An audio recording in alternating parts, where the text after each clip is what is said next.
Halo semuanya guys, kembali lagi sama gue Aldo di Detektif Aldo. Dan kali ini gue kembali lagi dengan salah satu kasus yang tentunya menarik. Karena kalau tidak menarik, tentunya tidak akan saya bawakan ya. Dan sebelum gue masuk kasusnya, gue ingin memberitahukan kepada kalian dulu bahwa hidup itu tidak usah ribet. Jadi kalau bagi kalian yang milih baju pagi-pagi aja sudah pusing ya, jadi ada solusi yang terbaik menurut gue adalah dengan cara pakai baju polos tapi warna-warni. Jadi kalian tidak akan pusing lagi pilih baju. Dan menurut gue sudah bekerja sama lama sekali ya dengan kaos.go ini, celana daun Instagramnya. Kalian bisa beli, itu ada banyak marketplace-nya juga, mereka ada Shopify, ada Tokopedia ya. Jadi kalian bisa ke sana. Dan menurut gue baju polos itu adalah baju yang terbaik yang pernah diciptakan oleh manusia. Karena menurut gue membuat kita tidak galau lagi dalam memilih baju. Jadi hanya menyocokkan mood kalian dengan baju yang akan kalian pakai di hari itu. Dan ini baju gue oranye bukan karena gue disponsorin, tapi karena memang gue suka yang ngejreng-ngejreng, makanya gue pakai ini.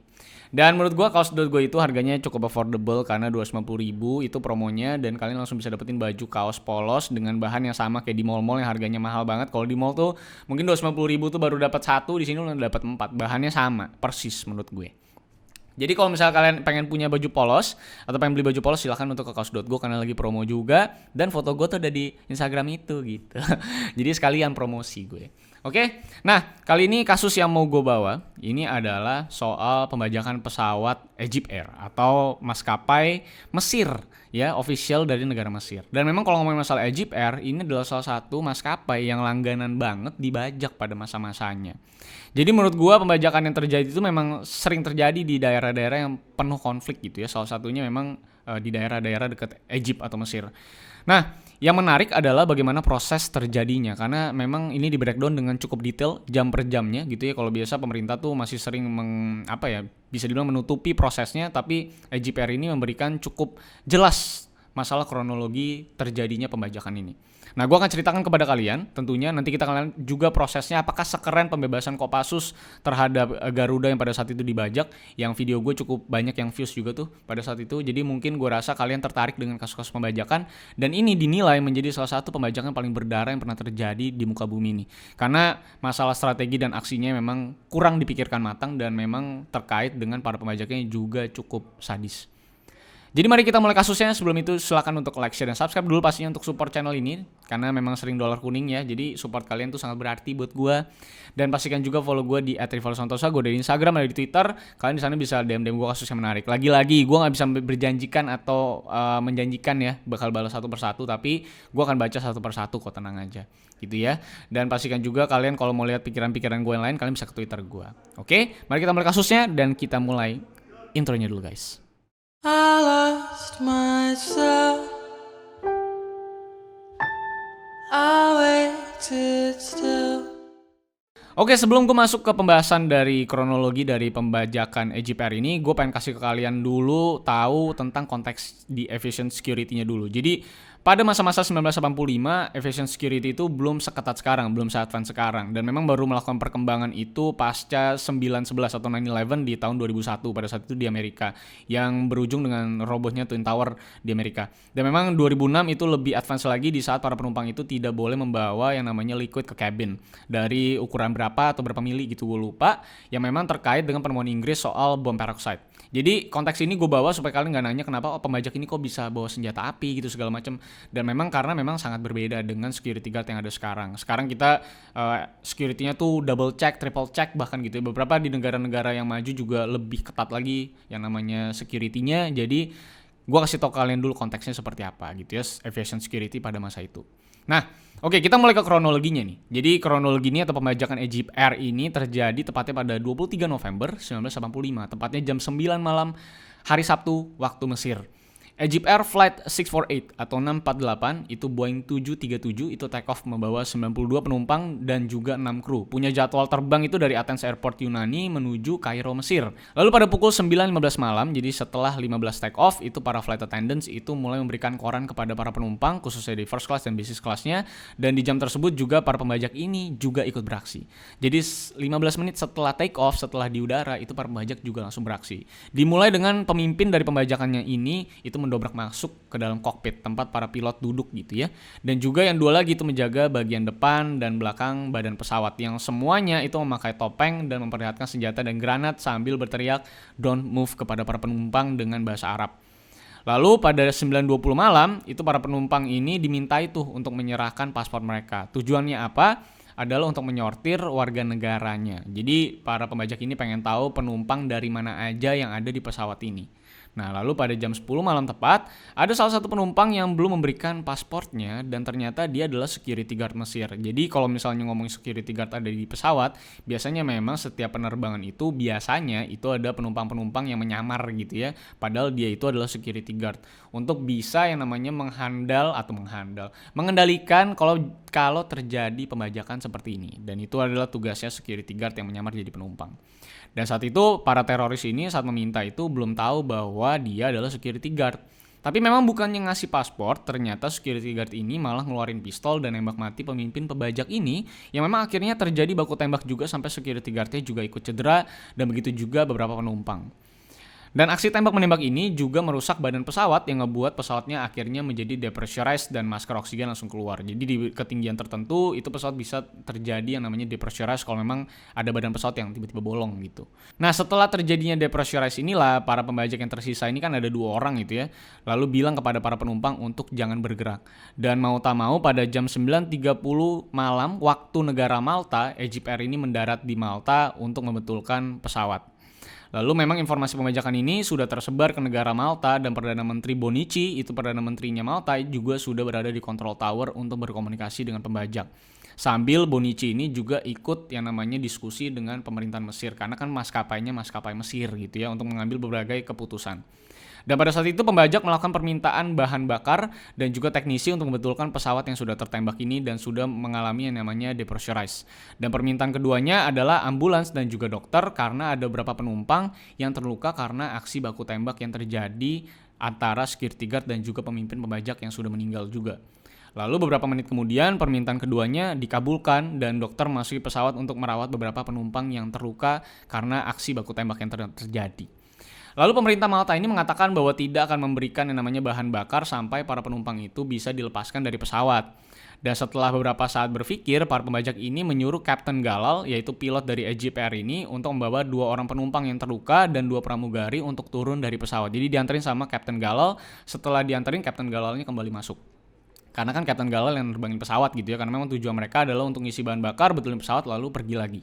Lalu seperti biasa kan pemerintah itu terus mengulur waktu untuk pemerintah bisa memikirkan strategi selanjutnya. Dan memang strategi yang sangat lumrah dilakukan oleh pemerintah untuk ujung-ujungnya melepaskan para penumpang dan biasanya menembak mati para pembajak. Jadi memang sengaja diulur-ulur, permintaan-permintaannya itu sengaja dihambat-hambat supaya bisa strateginya tepat, ada pasukan yang akhirnya bisa menyerbu dan menyelamatkan para penumpang dan menembak mati biasanya para pembajak. Dan setelah berapa lama negosiasi, pada tengah malam para pembajak ini melepaskan akhirnya 11 wanita yang adalah warga negara Mesir dan juga warga negara Filipina. Dan di saat yang sama mereka juga sebagai bentuk dari warning gitu ya, itu menembak wanita Israel dan membuang wanita ini ke jalanan runway airport. Jadi memang benar-benar kayak ngebunuh orang, habis itu orang yang ditembak itu dibuang aja di jalanan. Lalu setelah 2 kali minta bahan bakar tapi tidak dikabulkan juga oleh pemerintah Malta, hasil dari diskusinya juga dengan pemerintahan Mesir, untuk ketiga kalinya para pembajak ini juga meminta terus bahan bakar dan lagi-lagi ditolak oleh pihak pemerintah yang mengharuskan semua penumpang itu dirilis terlebih dahulu atau dilepaskan terlebih dahulu sebelum bahan bakar bisa diberikan. Tapi pembajak ini kan ya gak bego gitu ya, dimana kalau mereka misalnya melepaskan para penumpang, tentunya setelah para penumpang lepas, tentunya kan para pasukan-pasukan dari Mesir atau Malta ini tentunya akan menyerbu pesawat tersebut dan juga menangkap mereka semua. Jadi makanya mereka tidak mau melepaskan seluruh sandranya. Maka dari itu pembajak ini justru malah mengancam akan membunuh penumpang dan akan membunuh satu penumpang setiap 10 menit sekali. Jadi durasinya cukup pendek untuk pemerintahan Mesir dan pemerintahan Malta itu untuk berpikir dan mengambil keputusan. Dan benar aja 10 menit setelah ancaman tersebut, para pembajak ini membunuh satu penumpang warga negara Israel. Kalian bisa perhatiin ya warga negara yang dibunuh-bunuh sama para pembajak ini karena memang warga negaranya ini memang menjadi sebuah kunci dalam konteks pembajakan ini.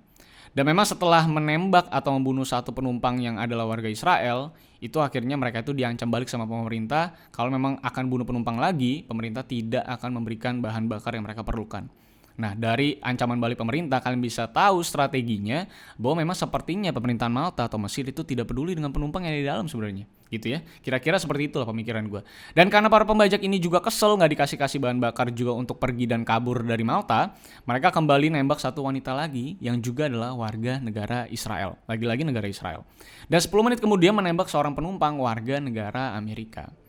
Lalu mereka membuang 4 orang dari pesawat yang adalah 2 wanita Israel yang tadi ditembak, 1 warga Amerika yang barusan ditembak, dan juga security guard Mesir yang tembak-tembakan pada awal penerbangan tadi. Nah, lalu pada jam 3 pagi waktu Malta, pemerintah itu mulai melakukan yang namanya sebuah strategi untuk menyerbu masuk ke pesawat dengan mulai mematikan jarak pandang para pembajak dengan cara mematikan lampu runway. Jadi kalau misalnya kalian di pesawat, kalian biasanya bisa lihat lampu runway yang memberikan kalian sebuah clue untuk menerbangkan pesawat, alurnya gitu, jalurnya untuk para pilot bisa melihat. Nah, itu runway-nya itu dimatiin. Yang memang dilakukan oleh pemerintah Malta itu untuk menyusupkan beberapa petugas keamanan untuk menjemput orang-orang yang dilempar jatuh dari pesawat. Jadi pengen ngambil tubuhnya atau badannya. Dan memang setelah lampu runway dimatikan, para pembajak ini melakukan beberapa aksi tembakan peringatan untuk para petugas keamanan untuk bisa menjauh dari pesawat dan jangan mendekat. Lalu pemerintah kembali mundur untuk memikirkan strategi terbaik lagi untuk bisa menyelesaikan pembajakan yang bisa dibilang salah satu pembajakan paling berdarah di muka bumi. Karena di beberapa waktu saja itu sudah banyak orang yang akhirnya ditembak mati dan dibuang tubuhnya itu ke jalanan runway. Jadi kan lo tahu ya pesawat itu cukup tinggi ya dan pintu masuknya cukup tinggi, itu dibuka lalu dibuang kan langsung pasti die gitu ya orang-orang itu ya. Dan pada jam 6 pagi waktu Malta, para pembajak itu mulai kelaparan tentunya karena di pesawat itu sudah habis makanannya dan meminta makanan kepada tower dengan request balik dari pemerintah untuk melepaskan para penumpang, baru memang akan diberikan makanan. Tapi bukannya melepaskan penumpang, justru malah menembak penumpang selanjutnya pada pukul 9.30 pagi waktu Malta dan membuang kembali mayatnya ke jalanan runway dan menyatakan bahwa akan meledakkan pesawat ini jika ada yang mendekat lagi dan tidak memberikan apa yang mereka inginkan, dan terutama adalah makanan. Dan beberapa waktu setelah memberikan ancaman tersebut, seorang Amerika itu atau warga Amerika itu ditembak lagi dan dibuang lagi ke runway. Jadi dari masa pembajakan saat mendarat sampai sekarang, jam 9.30 pagi waktu Malta itu sudah banyak sekali penumpang yang ditembak mati dan dibuang. Dan khususnya adalah warga Israel dan warga Amerika. Barulah pada jam 2 siang waktu Malta, pemerintah itu memberikan penawaran lagi dengan setuju untuk memberikan makan untuk ditukar dengan seluruh penumpang wanita dan anak-anak. Tapi ternyata permintaan ini ditolak oleh para pembajak dan pembajak hanya menyetujui bahwa makanan itu hanya bisa ditukar dengan para petugas boleh membawa para mayat-mayat yang sudah dibuang sama mereka. Maka dari itu 3.45 sore waktu Malta, para petugas itu mengirim makanan dan juga sekalian membawa tubuh korban yang sudah ditembak dan dibuang di runway. Dan setelah negosiasi terakhir inilah, setelah pengambilan tubuh para korban tersebut jam 3.45, pemerintah Malta merasa bahwa inilah titik terakhir negosiasi mereka dan harus segera melakukan yang namanya raid atau penggerebekan untuk menyelesaikan pembajakan berdarah ini dan penyanderaan ini dan menetapkan pasukan untuk menyerang para pembajak. Dan tepat pada jam 8.15 malam waktu Malta, itu 25 pasukan komando Mesir itu bersiap dan menyerang pesawat. Nah, pertanyaannya mungkin bagi kalian kenapa kok bisa pasukan Mesir, kan itu di negara Malta gitu ya. Nah, biasanya memang pasukan itu dikirim tuh ke sebuah negara yang memang dimana maskapai mereka tuh mendarat, karena biasanya memang yang ditugaskan harus adalah pasukan dari negara asal maskapai tersebut. Jadi memang makanya pasukan komando Mesir lah yang turun untuk menyerbu pesawat tersebut. Dan saat digerebek, para pembajak ini melempar granat fosforus yang memang berguna untuk membakar sekitar dan menghasilkan asap mengepul tebal yang membuat sekeliling itu jadi kesusahan untuk nafas dan juga melihat, yang ngebuat pesawat itu juga jadi kebakaran karena granat fosforus ini. Lalu lemparan granat fosforus ini justru dibalas dengan smoke bomb oleh para pasukan Mesir dan sebagai bentuk serangan balik juga. Dan para pembajak ini juga sempat menembak dan pelurunya itu menyerempet jidat dari Kapten Galal alias pilot dari Egypt Air tersebut, yang memang ikut berjuang untuk menumbangkan para pembajak sambil membawa kapak dan menyerang salah satu pembajak dengan kapak. Dan di sisi lain, para pasukan Mesir ini juga menumbangkan pembajak terakhir yang bernama Omar Rezak dan berakhir dengan beberapa penumpang juga luka-luka di akhir pertempuran tersebut. Jadi kalau lu lihat dari awal sampai akhir, sampai penggerebekannya, itu benar-benar strateginya tidak dipikirkan matang-matang dan memang yang dipikirkan sama pemerintah Mesir itu seakan-akan hanya ingin nge-raid dan ngebunuh para pembajak. Udah tok itu doang. Jadi nggak pengen menyelamatkan penumpang gitu kesannya. Dan memang semenjak pembajakan ini terjadi, Egypt Air itu memasukkan lebih dari 4 security guard untuk bisa nyamar jadi penumpang dan masuk ke setiap penerbangan Egypt Air. Biasanya itu cuma ada 1 atau 2 gitu ya. Tapi sekarang karena terjadi pembajakan berdarah ini, jadi sampai ada 4 security guard yang masuk di setiap penerbangan. Dan di akhir pembajakan ini terbukalah juga bahwa ada 59 orang yang tewas jadi korban, dan termasuk 2 pembajaknya dan juga 27 orang yang juga terluka. Dari korbannya aja juga sangat-sangat banyak ya. Dan masuk ke dalam salah satu pembajakan paling parah yang pernah terjadi sepanjang sejarah muka bumi ini. Dan memang Mesir ini kayaknya memang paling langganan soal pembajakan maskapai mereka gitu. Karena memang ada di daerah yang sering terjadi perselisihan politik. Dan memang setelah konflik ini berakhir, barulah muncul beberapa polemik gitu ya, dimana banyak yang menyesalkan kenapa Mesir itu sebagai negara asal penerbangan tersebut atau negara asal dari maskapai tersebut, yang memang menjadi kunci dari setiap keputusan pemerintahan Malta dalam bertindak, ini justru menolak yang namanya pengisian bahan bakar yang ngebuat jatuhnya banyak korban, dan bagaimana juga aksi penyerangan tersebut itu dinilai tidak matang, bahkan dinilai sebuah strategi yang sangat-sangat ceroboh dan bodoh yang justru akhirnya malah melukai banyak penumpang. Dan strategi negosiasi mereka justru menewaskan banyak penumpang yang dibunuh tanpa harga diri sama sekali, ditembak lalu dibuang dari pesawat. Dan entah kenapa Mesir begitu aneh dalam mengambil tindakan dalam menghadapi situasi yang sangat berbahaya ini dengan seperti tidak memikirkan keselamatan para penumpang. Yang disesalkan juga bagaimana media-media Mesir itu diberikan press release oleh polisi itu tentang bagaimana suksesnya para pasukan Mesir ini yang namanya menghantam para pembajak. Tapi justru tidak menceritakan seberapa banyak korban yang dihasilkan dari serangan tersebut atau hasil dari negosiasi dan strategi pemerintahan Mesir terhadap pembajakan yang terjadi ini. Dan memang baru akhirnya terbongkar betapa bobroknya strategi pasukan Mesir ini yang secara ceroboh menyerang para pembajak dengan tidak memikirkan para penumpang. Yang akhirnya terbuka beberapa hari kemudian setelah banyaknya media internasional yang akhirnya coba mengungkap fakta di balik strategi dan negosiasi yang dilakukan oleh pemerintahan Mesir kepada maskapai Egypt Air atau pembajakan maskapai Egypt Air. Nah, berbicara soal motif juga ternyata memang pembajakan ini hampir tidak punya motif yang cukup jelas dan konkret gitu sebenarnya. Tapi salah satunya adalah katanya pembajak ini berasal dari gerakan revolusi Mesir yang melakukan pembajakan ini untuk ditujukan kepada Presiden Mubarak dan menolak kehadiran Amerika dan kaum Zionis muncul di wilayah Mesir dan sekitarnya. Maka dari itu yang dibunuh either itu orang Israel atau orang Amerika sebagai bentuk ketidaksetujuan mereka dengan hadirnya bangsa Amerika di Mesir. Yang ternyata organisasi ini dinilai sebagai dalang pembunuhan Presiden Mesir Anwar Sadat periode 1970 sampai 1981.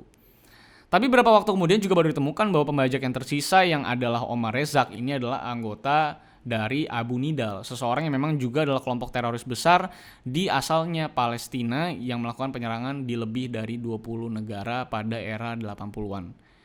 Dan memang masih banyak hal yang menjadi rahasia sih sebenarnya terkait kasus ini untuk lebih jelas, karena sebenarnya belum ada motif yang benar-benar jelas dan masuk akal sebenarnya. Dan beberapa pembajakan Egypt Air juga ada yang kayak gini yang motifnya juga nggak jelas gitu ya. Nanti mungkin gue akan ceritain kapan-kapan. Dan Omar Rezak ini karena udah memakan korban warga Amerika, makanya tentunya dong, kalau kalian tahu sejarahnya Amerika, bahwa kalau misalnya ada warga Amerika yang meninggal di sebuah negara dan itu dilakukan karena pembajakan atau aksi teroris atau aksi apapun yang membuat warga negara Amerika itu meninggal, pastinya Amerika itu sebagai bangsa yang besar, itu dia akan langsung yang namanya nyecer itu tersangka atau terdakwa atau pelaku itu sampai kemanapun, sampai kalau bisa tuh diekstradisi ke negara mereka. Nah makanya Omar Rezak ini dikejar kemana-mana, udah dituntut di beberapa negara, dihukum, dilepaskan, tapi Amerika terus nyecar ini orang, sampai akhirnya memang berhasil untuk ngedapetin si Omar Rezak ini untuk dikirim ke Amerika dan ditahan di penjara Amerika. Nah, itulah dia kronologi dari pembajakan Egypt Air. Mungkin hari ini kasusnya cukup singkat karena memang gue hanya menceritakan kronologi dan motif yang cukup bias dan bagaimana bodohnya strategi yang dilakukan sama para pemerintah Mesir, yang menurut gue memang sama sekali tidak concern dengan keselamatan para penumpang. Berbeda sekali ya dengan pembajakan Garuda yang dilepaskan juga oleh Kopassus, yang menurut gue Kopassus itu atau pemerintah Indonesia tuh benar-benar memikirkan sekali keselamatan para penumpang, dan Kopassus itu berhasil banget untuk bisa melepaskan pembajakan tersebut dengan para penumpang itu juga selamat gitu ya. Jadi menurut gue memang kalau dilihat dari strategi memang tidak bohong kalau memang pasukan komando atau Kopassus di Indonesia pada saat itu menjadi salah satu pasukan yang paling ditakuti di muka bumi ini karena memang punya strategi yang gokil habis. Nah makanya yang menjadi pertanyaan adalah kenapa pemerintahan Mesir itu begitu yang namanya ignorant sekali dengan keselamatan para penumpang. Dan memang prioritas mereka adalah menahan para pembajak tetap di Malta dengan resiko para penumpang itu bisa mati per 10 menit bahkan, dan itu sudah dibuktikan juga. Dan rasanya memang ingin ngebunuh para pembajak aja gitu sebelum mereka bisa memberikan pesan dan motif atau tuntutan mereka kenapa mereka membajak pesawat Egypt Air tersebut. Jadi ada banyak pertanyaan, ada banyak konspirasi juga. Ya mungkin nanti kalau kalian tertarik, kalian bisa baca kasus ini lebih jelas. Karena kasusnya panjang dan politikal sekali gitu. Nah itu aja yang bisa gue sampaikan untuk kasus pembajakan Egypt Air ini. Menurut gue ini adalah sebuah kasus yang seru untuk diikuti. Kalau misalnya kalian suka dengan pembajakan-pembajakan, ini adalah salah satu pembajakan yang paling gokil yang pernah terjadi di muka bumi. So, terima kasih yang sudah nonton sampai akhir. Kalau misalkan kalian suka dengan video kali ini, silahkan untuk like, share, dan subscribe pastinya. Dan jangan lupa juga untuk follow gue di @rivaldosantosa. Gue ada di Instagram, ada di Twitter. Kalian bisa DM gue kasus yang menarik, nantinya gue akan baca. So, thank you guys for watching. Sampai jumpa di kasus-kasus selanjutnya. Karena masih banyak kasus-kasus yang menarik untuk bisa kita bahas dan kita kupas. So, see you on the next case, guys. I lost myself. I waited still for a glimmer to arise.